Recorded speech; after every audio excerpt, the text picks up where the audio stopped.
एक space agency, एक car manufacturing company और हाइपरलूप के बाद अब एलन मस्क लोगों को इंटरनेट भी प्रोवाइड कराने वाले हैं, वो भी सैटेलाइट नेटवर्क के थ्रू। स्टारलिंक एक ऐसे सैटेलाइट नेटवर्क का नाम है जो रिमोट लोकेशंस में भी एक लो कॉस्ट इंटरनेट प्रोवाइड करना चाहता है। तो आइए इसके बारे में थोड़ा और जानते हैं इस वीडियो में। मैं हूं Shubham Gupta and you guys are watching the terrestrial take.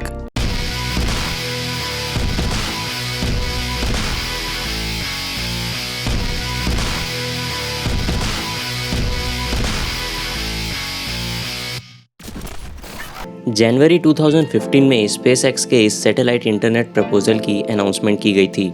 हालांकि उस वक्त इसका नाम डिसाइड नहीं किया गया था।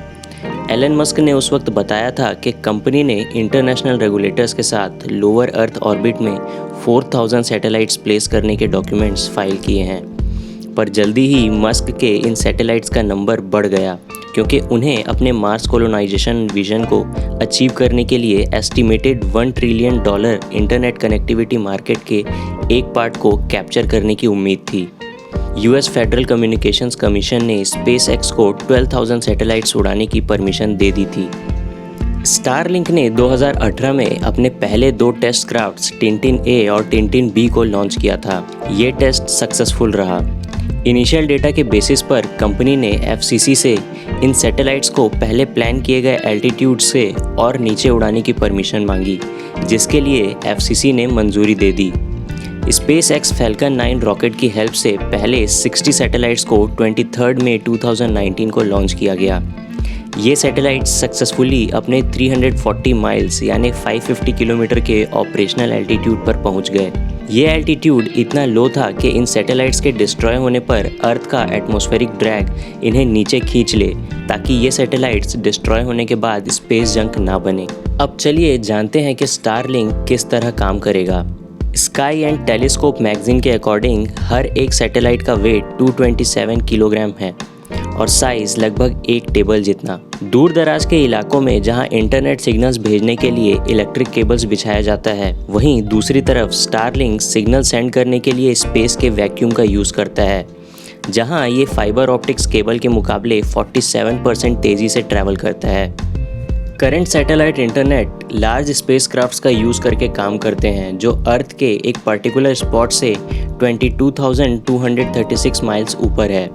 पर इस दूरी पर डेटा सेंड और रिसीव करने में जनरली टाइम डिले हो जाता है। पर हमारे प्लैनेट से क्लोज होने के कारण और एक साथ नेटवर्किंग करने से स्टारलिंक सैटेलाइट्स अर्थ के किसी भी पॉइंट पर लार्ज अमाउंट में इंफॉर्मेशंस को रैपिडली कैरी कर सकते हैं, यहाँ तक कि ओशंस के ऊपर और ऐसे जगहों पर भी जहाँ फाइबर ऑप्टिक्स केबल बिछाना काफ़ी महंगा पड़ेगा।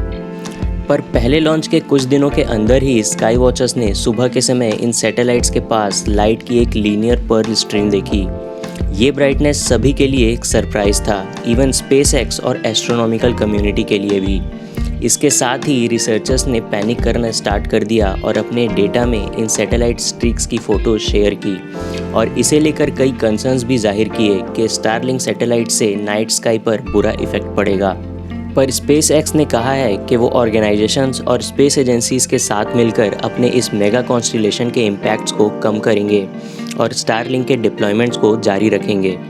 कंपनी ने सैटेलाइट्स के सेकंड बैच को नवंबर 2019 में और थर्ड बैच को जनवरी 2020 में लॉन्च किया था और अब 2020 के एंड तक इसके ब्रॉडबैंड इंटरनेट सर्विस को शुरू करने की उम्मीद है।